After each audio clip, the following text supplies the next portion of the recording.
Welcome to HighSpeedFanatics for viewer request 4. And again, we're here with your 5 suggestions that we picked for what you want to see in slow motion. And just give us number 1. What do people want to see? Rubber band. A rubber band. That's pretty simple, but people want to see what it looks like, flick a rubber band, and what it looks like to get hit by one. So let's go shoot me in the arm. Okay, today we're going to be shooting rubber bands. We got thick ones, thin ones, red ones, blue ones. Ah, Dr. Seuss. Are you writing a book today? I might be. Alright, so what are we going to be doing with rubber bands? Shooting you. Ow, my fingers! Alright, so I'm just going to rest my arm up here, and Grace is going to fire away. There. Go. Oh, come on. Do it harder than that. Do it like you mean it, like you want to hurt me. That's it? Or does this just not hurt very much? I think we should use a smaller one. I guess it just doesn't hurt very Go. much. Oh, okay.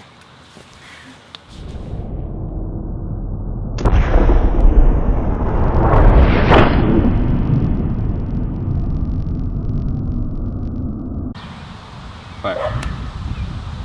It still hurt my fingers.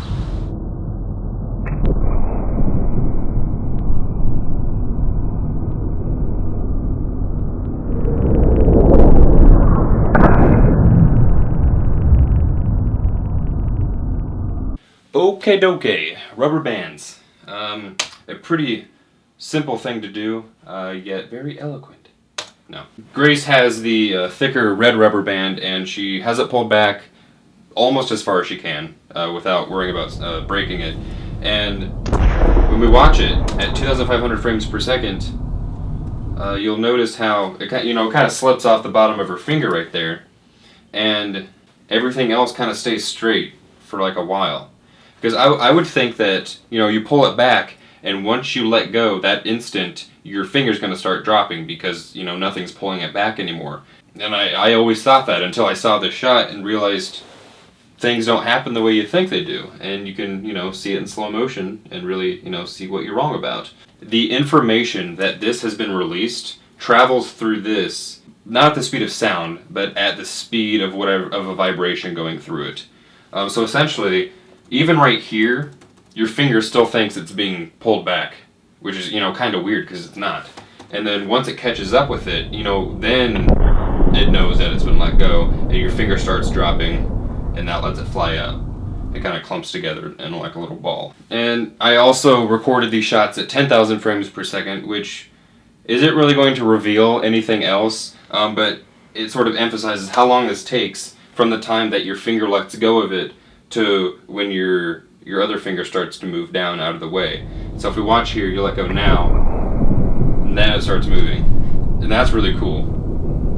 This is why it sometimes hits your finger, because your finger can't move out of the way till the rest catches up with it. And so that's why right there, the bottom of it kind of hit your finger. And then when we take a look at what it looks like when it hits my arm, when I first watched this shot back, I was actually pretty surprised that maybe I'm just dumb because I don't know how rubber bands work, but I always thought when you pulled it back and you let go, it's sort of like the end that you let go of travels ahead of the part that was on your finger and then travels in like a line almost, and then that hits you and that hurts. But you see it actually is that little ball clumped up, and that hits you like all at once, and then you see the ripples going through my skin and everything. Did you know it did that? Yeah, I actually did. You did? Mm-hmm. Oh. Maybe you should be teaching this. No. Because I don't know anything about rubber bands apparently. And then we can just watch at 10,000 frames per second it hitting me. And it's still kind of flabbergasting to me that that's how it happens. I had no idea. I really didn't know. Alright, so rubber band. Pretty interesting, but the second suggestion was an LCD screen. And if you remember from viewer request 3, we did a CRT screen for a TV to see what that looks like every time it refreshes itself. And so some people wanted to see an LCD screen.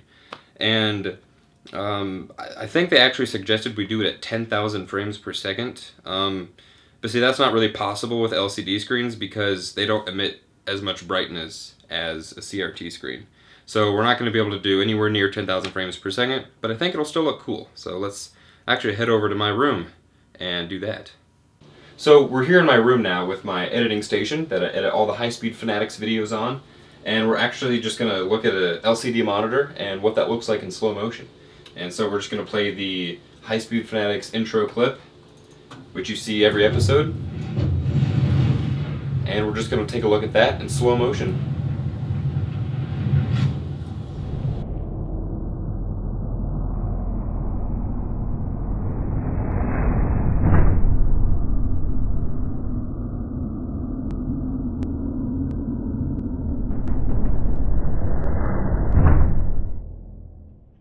Alright, so as you saw, I was filming my LCD screen monitor in my room that he edited everything on, and you know, I chose our HighSpeedFanatics logo intro thing to film, and it almost looks like just a really jittery video. Actually, this refreshes nothing like a CRT screen where, you know, it goes down, refreshes each bit by bit, because with the CRT all you had was a little line of pixels that, you know, brightened up and then kind of dimmed down. So most of the time, almost all the screen was black, which is weird. But the screen always has the image on it. It's just different parts of it refresh instantly, you know, really quickly across the whole screen. And LCD, which stands for liquid crystal display, which sounds kind of weird because liquid crystal, you think of a crystal as a solid. How could it be a liquid? I don't know. It's sort of a contradiction of terms. In some things, it actually is liquid crystal, like in a calculator or in an alarm clock, where it actually is like a sort of liquidy material that, you know, depending on what the electricity tells it to do, will light up certain parts of the screen. But when it comes to a monitor, a color LCD monitor, we have pixels that are made out of subpixels, RGB. Red, blue, and green. And depending on what the computer tells it to produce an image as, will light up each of those subpixels differently. And there's 256 possible different shades that each subpixel could be. And that gives us like millions of different combinations. So we have like a wide range of different colors we can produce here. And now this shot was only 250 frames per second, which is pretty underwhelming when it comes to HighSpeedFanatics. It's usually from thousands of frames per second. But the problem is LCDs don't use as much power as CRTs by far, and so these are not nearly as bright. If this were a really bright screen, I could crank up the high-speed camera and really look at how this refreshes, but this is about as slow as I could take it before the image is just way too dark. Alright, the next shot Bryce did, which was the live view of what the high-speed camera sees, This black part? kind of reminded me of when you have two mirrors and it makes it go on like infinity. When you line them up. Yeah, when you line them up and it like has the image, it keeps going. Just gets smaller, smaller, smaller, down to infinity, essentially. And that's kind of what I was trying to reproduce here. And so this, right, all this is my monitor, and this black part right here is what the high-speed camera is looking at. And since the high-speed camera is looking at my monitor, we're going to see my monitor inside this. And that's what just happened right there. And due to the lag that's sort of like built into the software, where, you know, it has to process the image, send it, or the camera has to process it, send it to the computer, then the computer has to, you know, display it. That's why there's like that delay there. And since the high-speed camera now sees a monitor inside of a monitor, it has to display that inside of what it sees. So you'll see that in here, another monitor. And this basically is just a continuation that goes back and forth. The computer, it sees it, tells the computer what it sees, it shows it, sees something else, tells the computer again, sees something else, and it's just an infinitely repeating sequence, basically down to the point where it's smaller than, you know, the size of the pixels, and it wouldn't matter if it saw that or not, and it just doesn't show anymore. So we get 1, 2, 3, 4, 5, 6, 7, 8, 9, 10, maybe 11 repetitions of this. And so that was just something cool I thought of while I was there. Alright, so the third suggestion was what? Spray water in face. A few people suggested they want to see one of us get sprayed heavily in the face with water. And They actually suggested we use one of those, it's like a tube thing that has a handle, and you pull it up and it sucks a lot of water and you spray it back out. And so we're going to get one of those to use, but how are we going to decide who gets sprayed? Because I want you to get sprayed and you want me to get sprayed. Am I supposed to solve that or something? Yes, solve that. And if you can solve it, Oh, how long do I get? You get a minute and 20 seconds. A minute and 20 seconds to solve a Rubik's Cube. Yes. And if you solve it... So it... if I solve it, you get sprayed Yeah. in under a minute 20. And if I don't, I get sprayed. Yes. Well, I'm going to solve it. Because I'm not sure getting about sprayed that? today. Does anyone else think this is unfair? She doesn't have to do anything? Alright, and I guess I am ready. Alright. Ready, set, go.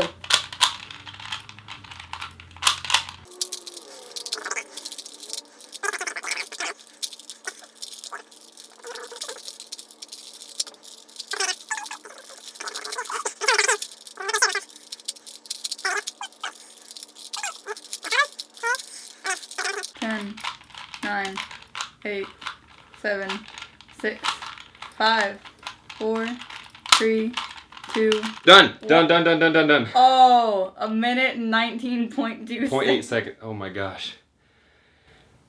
Well, yeah, solved. So it looks like you get sprayed, oh my God. not me. That was so close. All right, well, let's go. All right, how many frames per second do you think we should do? I'm thinking either 1,000 or 2,500. What do you think? Both. We're not doing it twice. I know. What do you think? 2,500. All right. You're screwed, Grace. Oh no. All right. 3, 2, 1.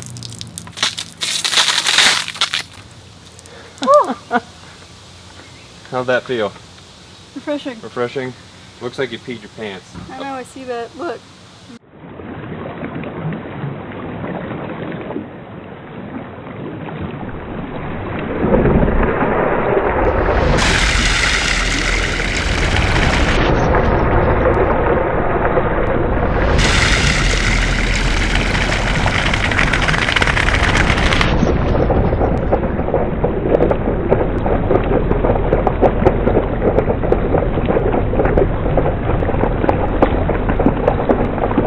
Check it out. How was it, Grace? It was, I don't know, refreshing. I said before. Was it life-changing? Oh yeah. Yeah. Yeah, it got in my ear a lot. Do you want to do it again? Yes. Really? Sure. Too bad. We don't have time. And this was a fun one for me, spraying Grace in the face. Since this is your shot, why don't you explain this to me? Tell me what you see in this shot. It's water. That's, yeah, it's water. No, just wait. Okay. It hits my forehead and you can see like the little Okay, yeah. indentations it makes. Like small little ripples every time it drops. Yeah. I can see. Well, if we go back to the beginning. When I was first spraying, you could tell in the normal speed shot that I missed completely. Like this first little glob of water hit her in the shoulder, in the neck, and then I like missed for a while, and that gave her time to react. So now she's tensed up, and then I kind of fixed my aim, came across her hair, and as she pointed out, there are these little like ripples from the droplets hitting her, and now she's just like, I hate this. Why are you doing this to me? It's strange how you actually think the water, like when you're seeing it, it's in a stream, but then Coming out of the yeah. But now in like the high speed, it's just Yeah, 'cause if all you pause over the that, place. That's not a stream at all. That's just a lot of little droplets flying through the air. Alright, now that Grace is dried off, suggestion number 4. Smashing a ceramic pot. And I don't remember what episode number it was, but we've done smashing ceramic like mugs and plates and bowls before. But that was actual like, factory made ceramic bowls that, you eat out of just white. And I could have bought a already made ceramic pot to smash, but I took ceramics classes in high school, and we actually made ceramic stuff, and of course, it wasn't very good because I wasn't very good at it. But one of my friends who didn't want theirs gave me theirs, and so that's what we're gonna smash. All right, so here we got our ceramic pot, I guess, that was made by a friend of mine in ceramics class, and they didn't like it very much, so we're gonna smash it. You ready? Trigger.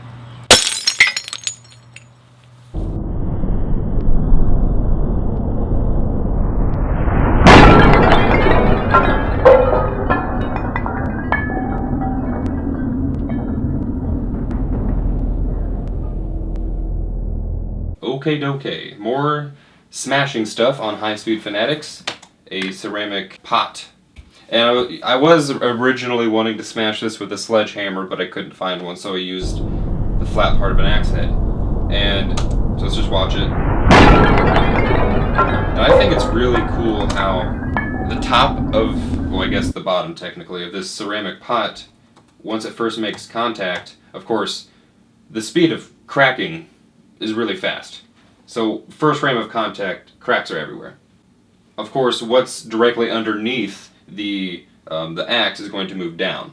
So that rotates it up, the edges of that. And since that's rotating up, and that was originally connected to that, that makes that is going to fly out like that. So we have things moving inwards on the top, and on around it, everything's moving outwards. So it makes this interesting like pattern all the way around it.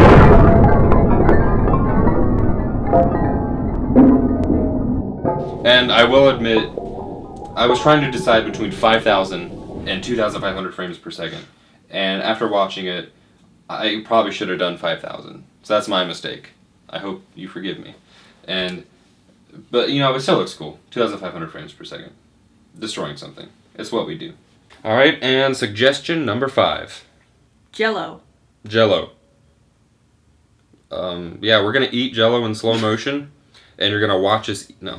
We were just told Jello. The person, all they said was Jello, but I think we know what they meant. Make some Jello of different colors and watch it, you know, bounce. Like, drop it, and when it hits the ground, you know, watch it jiggle and stuff, because it's not really a solid, but it's not a liquid, you know, it's in between, sort of. Alright, so now we're taking a look at Jello and how it bounces. We got our 3 different colors here, RBG, and we're gonna just drop them. You ready? Yeah. Trigger.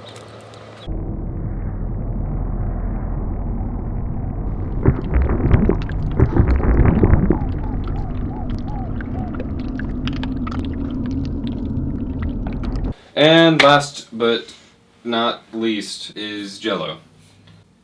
This was actually the first time I ever made Jello myself. Usually it's just there and I eat it. And this is actually kind of nice because after we talked about the LCD screen, we have the RBG subpixels there. And this was captured at 1,000 frames per second. And I had a nice little white background going on and dropped the Jello.